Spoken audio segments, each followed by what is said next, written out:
de no haber ocurrido una entrega voluntaria, el juez Hickson alternativamente había dispuesto que la oficina de los Marshals procedieran a su detención y por supuesto el expresidente Toledo ha querido evitarse esa situación de vergüenza y está haciendo la entrega voluntaria. No le quedaba otra opción. Buenos días, señora Nova. Gusto de saludarla nuevamente. Buenos días. Ya han pasado 16 minutos desde que se supone Alejandro Toledo estaba citado para entregarse a las autoridades estadounidenses y no aparece. Esto, ¿cómo usted lo analiza? ¿Cómo lo deberíamos tomar nosotros los peruanos? Hay que tomarlo con la debida calma. Ya las decisiones fundamentales han sido adoptadas, la extradición ha sido concedida. Hay dos componentes fundamentales que la sostienen, que es la decisión en el ámbito judicial o jurisdiccional. Esto es la decisión del juez Hickson y la decisión que adoptó el Departamento de Estado en el ámbito político, porque Lo la corto extradición un como... momentito nada más para decir de que fiel a su estilo, Ora Cabana está saliendo de su residencia.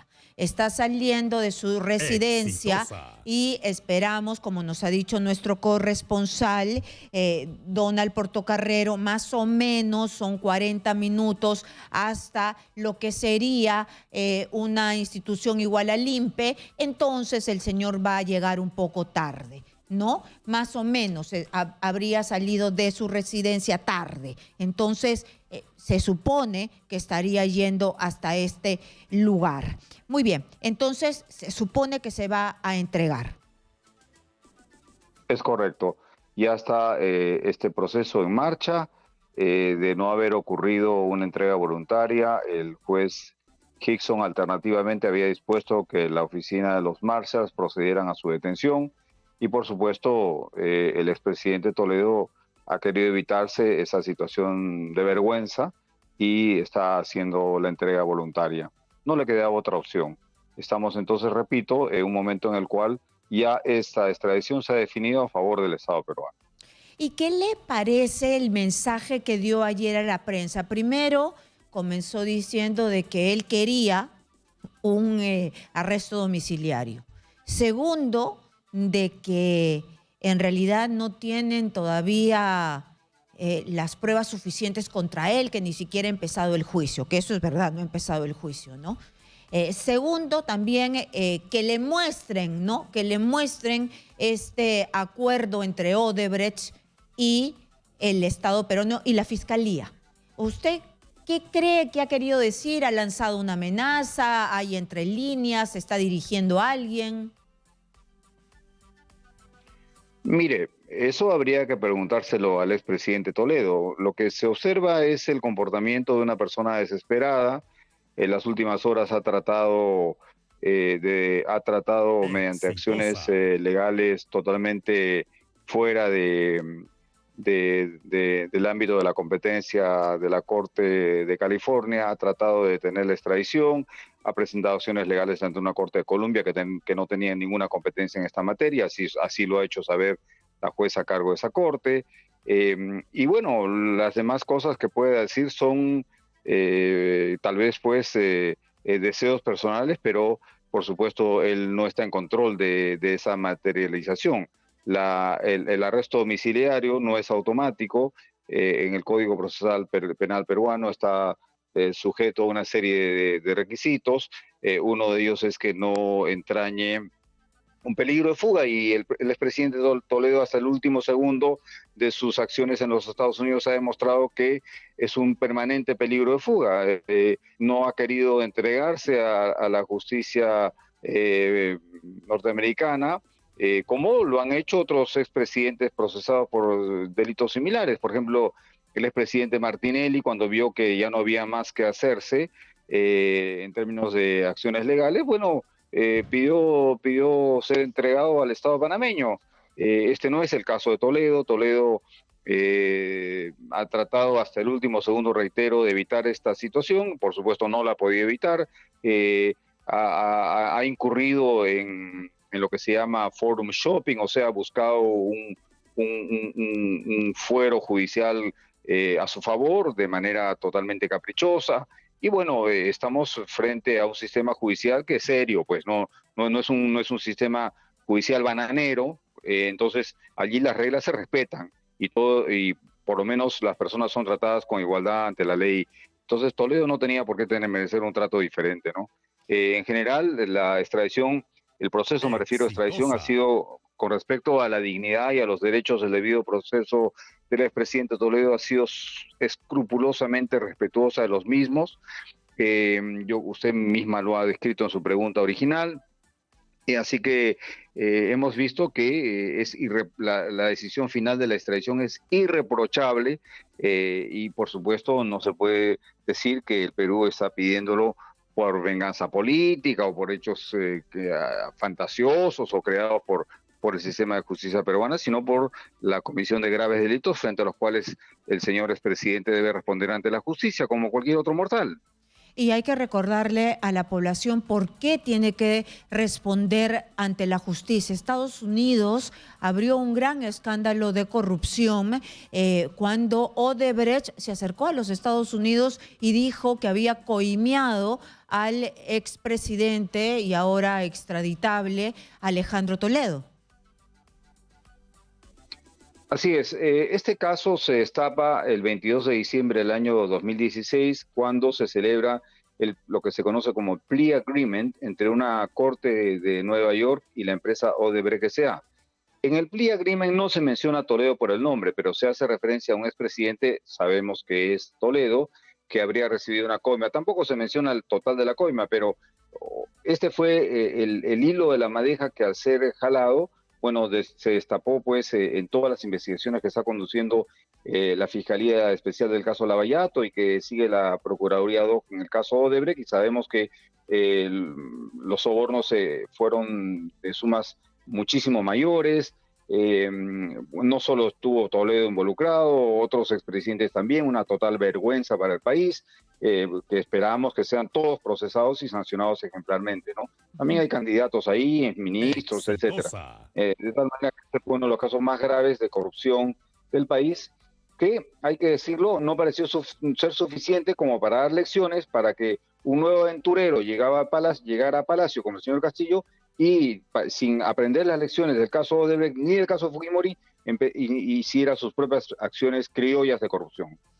Sí, lamentablemente no estamos aprendiendo de nuestra historia, pero por eso le pregunto cuál es el meollo, el centro de la corrupción, para que nosotros sepamos que algunas veces llegan diciendo de que salieron de lo más bajo y que son un ejemplo, que van a luchar contra la corrupción, porque Alejandro Toledo llegó como el luchador social, ¿no? Se acuerda de la marcha de los Cuatro Suyos que le hizo frente a Alberto Fujimori después de que se había agarrado ahí del gobierno con el autogolpe y que no quería salir, y todo lo que sabemos de corrupción que hubo en el gobierno de Alberto Fujimori, pero Alejandro Toledo terminó siendo de la misma calaña.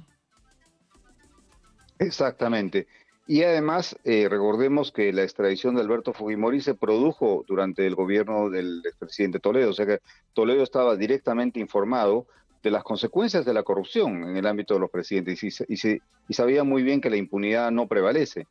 Pese a ello, siguió adelante con este proyecto criminal empresarial, con sus aliados empresarios, estos corruptos de Odebrecht, y bueno, en esto terminó la historia. Terminó cuando, como usted bien recuerda, se celebró este Plea Agreement en el año 2016 y ahí se reveló todo, ¿no?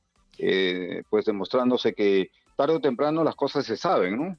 Y bueno, hay que dar cuentas pues de ellas, ¿no? De la conducta que uno tiene. Exitosa. Pero mire, como él sí apoyó y vio la extradición de Alberto Fujimori, pero sin embargo se ha agarrado de cualquier cosa y de cualquier argucia legal para no responder ante la justicia del Perú, y ha extendido totalmente esta entrega. Mire, hasta el último, estamos esperando 25 minutos y todavía no se presenta, cuando probadamente, porque ya hay suficientes elementos, el caso Ecoteva está ligado y se sabe de 35 millones de dólares, la coima más grande hasta el momento, probada por la Fiscalía.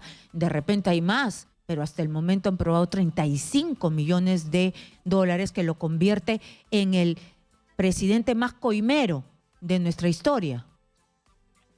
Sí, exactamente. Con las acciones de obstrucción de su extradición, o sea, de haber intentado obstruir su extradición, de haber recurrido a cualquier clase de acción que claramente no estaba prevista ni en el Tratado de Extradición vigente, ni en las normas procesales federales aplicables, ni en las normas criminales federales aplicables, ni en los instrumentos complementarios como la Convención de las Naciones Unidas contra la Corrupción y otros similares.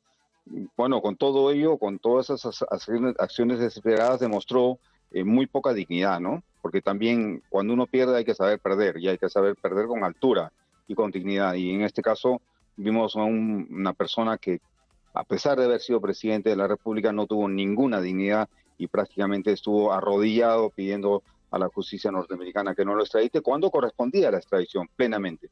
Todos los elementos han sido probados, la causa probable, etcétera.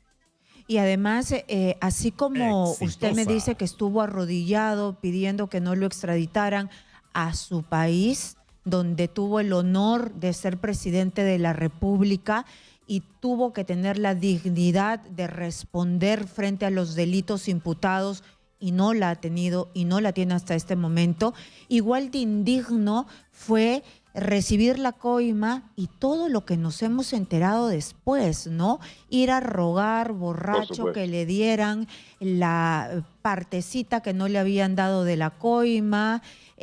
Ahora el vicepresidente Weissmann, David Weissmann, dice de que él convirtió el segundo piso de Palacio de Gobierno en un lugar que ya no sé cómo llamarlo, pero en una cantina donde habían villas, donde estaban los ministros, empresarios, gente no conocida, y él salía arrastrando los pies de borracho. No iba a trabajar, y el ministro David Weissmann, cuando se quedaba como presidente de la República encargado, iban los ministros a hacer cola con un fajo de resoluciones, decretos, porque no trabajaba Alejandro Toledo para firmar. Eso ya es indigno para un presidente de la República. Sí, correcto. Quizás sea oportuno recordar al funcionario que sí advirtió, el único funcionario, quiero decirlo, más allá de las atribuciones que se toman algunos posteriormente a los hechos, el único funcionario que tuvo la sabiduría y la visión y la certeza y la integridad de advertir este problema, que fue el contralor, lamentablemente ya fallecido, Genaro Matute Mejía, ¿no? Entonces yo sí quiero rendir un homenaje a Genaro Matute. Con él trabajamos otros casos de corrupción vinculados a los institutos armados, pero bueno, en este caso fue el único funcionario de todo el Estado peruano, más allá, reitero, de las afirmaciones que sostienen algunos de haber conocido de estos casos, el único funcionario que tuvo la información y la certeza de que acá se estaba produciendo, me refiero a la construcción de la carretera interoceánica, un grave caso de corrupción, exactamente. El contralor Genaro Matute, creo que es importante recordarlo. Claro, hay que recordarlo porque él hizo las observaciones y después... no me acuerdo de Popio Olivera, Fernando Olivera fue, presionó, fastidió y sacaron la interoceánica. Muchísimas gracias, Antonio Maldonado.